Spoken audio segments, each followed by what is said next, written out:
Hello everyone, welcome to our channel movie shorts. आज मैं आपको 2013 की revenge horror movie I spit on your grave part 2 को explain करूंगी। इस मूवी का फर्स्ट पार्ट मेरे चैनल पर अवेलेबल है। अगर आपने नहीं देखा तो पहले जाकर ज़रूर देखें। ये मूवी एक मॉडल केटी के बारे में है जिसके साथ बहुत ही दर्दनाक हादसा हो जाता है, जहाँ उसे सेक्सुअल अब्यूज़, टॉर्चर और किडनैपिंग जैसी तकलीफ़ों से गुजरना पड़ता है। पर आखिर में क्या होता है? क्या केटी अपने ऊपर हुए जुल्मों का बदला ले पाती है? सच जानने के लिए पूरी वीडियो को एंड तक जरूर देखें। मूवी शुरू होती है और हम केटी कार्टर को देखते हैं जो न्यूयॉर्क शहर के रेस्टोरेंट में पार्ट टाइम जॉब करती है। वो अपनी एजेंट शारन को मिलती है जो उसे उसका पोर्टफोलियो अपडेट करने को कहती है जिससे उसे मॉडलिंग जॉब्स मिल सके। वो उससे कहती है कि फोटोशूट में ज्यादा पैसे लगेंगे। केटी तैयार हो जाती है। रेस्टोरेंट से बाहर जाते वक्त अचानक केटी का ध्यान एक फ्री फोटोशूट के पोस्टर पर जाता है और वो उसका फोन नंबर नोट कर लेती है। केटी अपनी जॉब खत्म करके अपने अपार्टमेंट में जाने लगती है। वहाँ वो उसके नेबर जेसन से मिलती है। जेसन उसका अच्छा दोस्त होता है। सीन शिफ्ट होता है और हम देखते हैं कि केटी अपना पुराना पोर्टफोलियो देखती है और बिना ज़्यादा सोचे उस फ्री फोटोशूट वाले फ़ोन नंबर पर कॉल कर देती है। थोड़ी देर बाद उसके पास एक मैसेज आता है कि उसकी अपॉइंटमेंट फिक्स हो गई है और उसे एक एड्रेस पर आना होगा। अगले दिन केटी उस एड्रेस पर जाती है। जब वो स्टूडियो में जाती है तो देखती है कि वहाँ एक लिंजरी मॉडल शूट चल रहा होता है और देखकर उसे थोड़ा अजीब लगता है। वहाँ वो 3 फोटोग्राफर भाइयों से मिलती है जिनका नाम जॉर्जी, आइवन और निकोले होता है। फिर केटी का शूट शुरू होता है और फोटोज क्लिक करने के बाद आइवन उसे कहता है कि तुम्हारी फोटोज कुछ खास अच्छी नहीं आ रही। वो कहता है कि तुम्हें थोड़े और छोटे कपड़े पहनकर फोटोज क्लिक करवानी चाहिए। केटी को ये सब अच्छा नहीं लगता और वो वहाँ से चली जाती है। सीन शिफ्ट होता है 2 दिन बाद। जॉर्जी केटी के फ्लैट पर उसे एक पेन ड्राइव देने आता है जिसमें उसकी फोटोज होती हैं। वो उस पेन ड्राइव को रख लेती है पर जॉर्जी को अपने फ्लैट में इनवाइट नहीं करती। उस रात जॉर्जी बैठकर केटी की फोटोज देख रहा होता है। उसके मन में केटी के लिए फीलिंग्स आने लगी थी। फिर सीन शिफ्ट होता है। हम देखते हैं कि केटी सोते सोते कैमरा के क्लिक्स की आवाज़ सुनकर उठ जाती है। वो जॉर्जी को उसकी फोटोज क्लिक करते हुए देखकर डर जाती है और अपने सेल्फ डिफेंस में उस पर स्टन गन से अटैक कर देती है और दरवाजे की तरफ भागती है। पर जॉर्जी उसे पीछे से जाकर पकड़ लेता है और उसे कमरे में वापस ले आता है। वो उसका सर जोर जोर से जमीन पर पटकता है जब तक वो थक कर गिर नहीं जाती। फिर वो उसके हाथों को बांध देता है। तभी जेसन केटी की चीखों को सुन लेता है और उसको चेक करने के लिए उसके रूम में आता है। तभी जॉर्जी मौका देखकर जेसन पर अटैक कर देता है और उसकी मौत हो जाती है। फिर जॉर्जी केटी के साथ ज़बरदस्ती करता है। उसके बाद जॉर्जी गिल्ट में रोने लग जाता है और अपने भाई आइवन को कॉल करके सारी सिचुएशन बताता है। फिर थोड़ी देर बाद आइवन और निकोले वहां आ जाते हैं और केटी को एक कोने में बैठकर रोते हुए देखते हैं। फिर वो सारे एविडेंस साफ करने लगते हैं। वो केटी को ड्रग्स देते हैं जिससे वो बेहोश हो जाए। फिर सीन शिफ्ट होता है। कुछ दिनों बाद हम केटी को न्यूड हालत में बेसमेंट में बंधा हुआ देखते हैं। निकोले उसकी बेहोशी का फायदा उठाकर उसके साथ जबरदस्ती कर रहा होता है। जब जॉर्जी ये सब देखता है तो वो निकोले को रोकने की कोशिश करता है। उन दोनों की आवाज़ सुनकर आइवन वहां आ जाता है और उनको लड़ने से रोकता है। वो अपने दोनों भाइयों को ऊपर जाने को कहता है और केटी को साफ करने के लिए उस पर ठंडे पानी की बाल्टी डाल देता है। जॉर्जी उसके पास आने की कोशिश करता है पर वो उसे धक्का दे देती है। तब निकोले और आइवन फिर से उसके मुंह में ज़बरदस्ती ड्रग्स डालते हैं। जॉर्जी फिर से उसके पास आकर एक टॉवल से उसे साफ करने लगता है। जॉर्जी के जाने के बाद केटी की नज़र एक विंडो पर जाती है। वो वहाँ से भागने का इरादा बनाती है। फिर वो अपने गले में हाथ डालकर वॉमिट करती है जिससे वो ड्रग्स उसकी बॉडी से निकल जाए। फिर जॉर्जी दोबारा वहाँ आता है और केटी को पहनने के लिए कपड़े देता है। वो जैसे ही उसके हाथ खोलता है केटी मौका देखकर उस पर अटैक कर देती है और वो बेहोश होकर नीचे गिर जाता है। फिर केटी उस विंडो से बाहर निकल जाती है। वो अपने आप को एक दूसरे शहर में पाती है जहाँ कोई उसकी लैंग्वेज नहीं समझ रहा होता।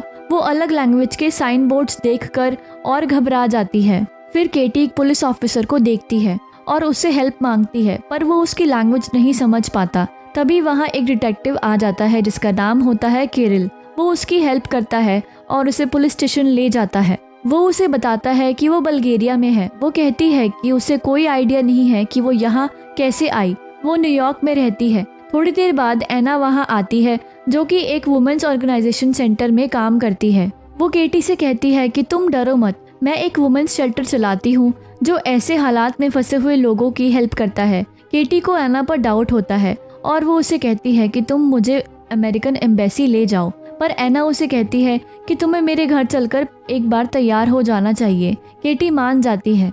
एना केटी को अपने घर ले जाती है।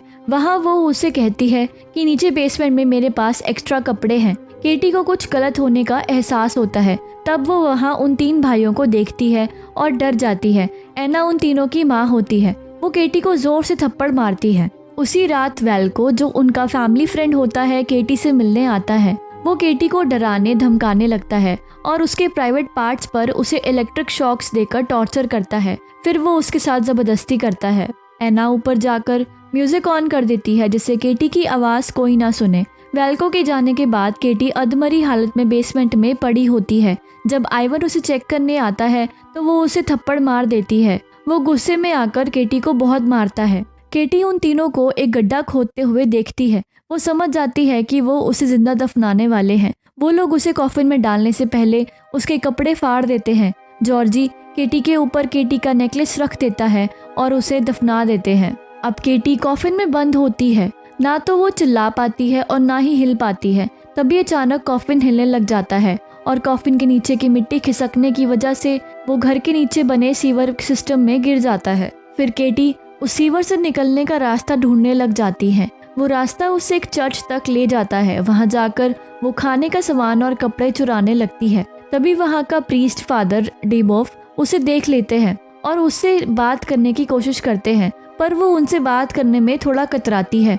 वो उसे कहते हैं कि वो जो खाना चाहे ले सकती है। फिर केटी खाने का सामान और एक बाइबल उठा लेती है। अगले दिन केटी सीवर से बाहर निकलती है और अमेरिकन एम्बेसी जाती है, पर वो अंदर नहीं जाती। वो वहीं रहने का फैसला करती है। वो वापस चर्च जाती है। फादर डीमो फिर से उससे बात करने की कोशिश करते हैं और उसे सिंपैथी देने की कोशिश करते हैं। वो उससे अथॉरिटी से बात करने को कहते हैं जो उसकी हेल्प कर सके, पर वो मना कर देती है और वहाँ से चली जाती है। तभी फादर टेबल पर रखी बाइबल को देखते हैं। उसमें एक पेज खुला होता है जिस पर लिखा होता है वेंजेंस इज माइन। फिर सीन शिफ्ट होता है और केटी मौका देखकर एना के घर में घुस जाती है। वो वहाँ से पैसे चुरा लेती है। अगले सीन में हम देखते हैं कि केटी रेस्टोरेंट पर जॉर्जी का वेट कर रही होती है। जब वो वहाँ आता है वो उसके टेबल पर कॉफ़ी रखकर वहाँ से चली जाती है। तब जॉर्जी की नज़र केटी पर पड़ जाती है।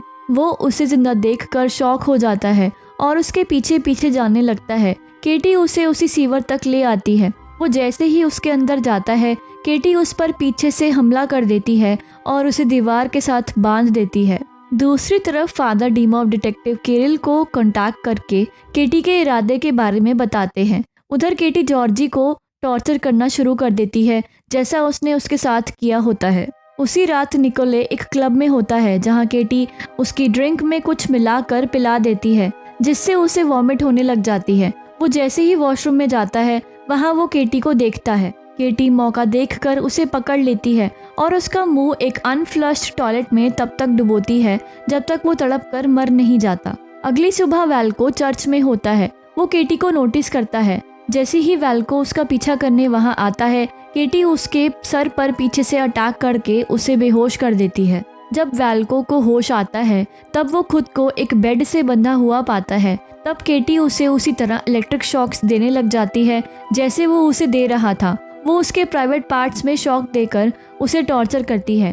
केटी उसके बेड से high voltage current wires attach कर देती है और उसे शॉक देती है जिससे वेल्को की मौत हो जाती है। फिर एना की बारी आती है। वो जैसे ही अपने घर में घुसती है तो सारा सामान बिखरा हुआ देखती है। उसे बेसमेंट में से म्यूजिक की आवाज़ आ रही होती है। वो नीचे देखने जाती है। तभी केटी उसे पीछे से धक्का देकर सीवर में गिरा देती है। फिर एना बेहोश हो जाती है। जब उसे होश आता है वो जॉर्जी को देखती है। वो अपने बेटे को इस हालत में देखकर रोने चिल्लाने लग जाती है। तभी दूसरी तरफ आइवन घर में आता है। उसे कुछ गड़बड़ होने का एहसास होता है। वो बेसमेंट में जाकर देखता है कि कॉफिन खाली है और वो सीवर को चेक करने के लिए उसमें उतर जाता है। वो वहाँ जॉर्जी को देखकर शॉक रह जाता है। जैसे ही वो उसके पास जाता है पीछे से केटी उस पर हमला कर देती है। वो बेहोश हो जाता है। जब आइवन को होश आता है वो देखता है कि वो एक बेड से बंधा हुआ है और केटी वहाँ साइड में खड़ी है। केटी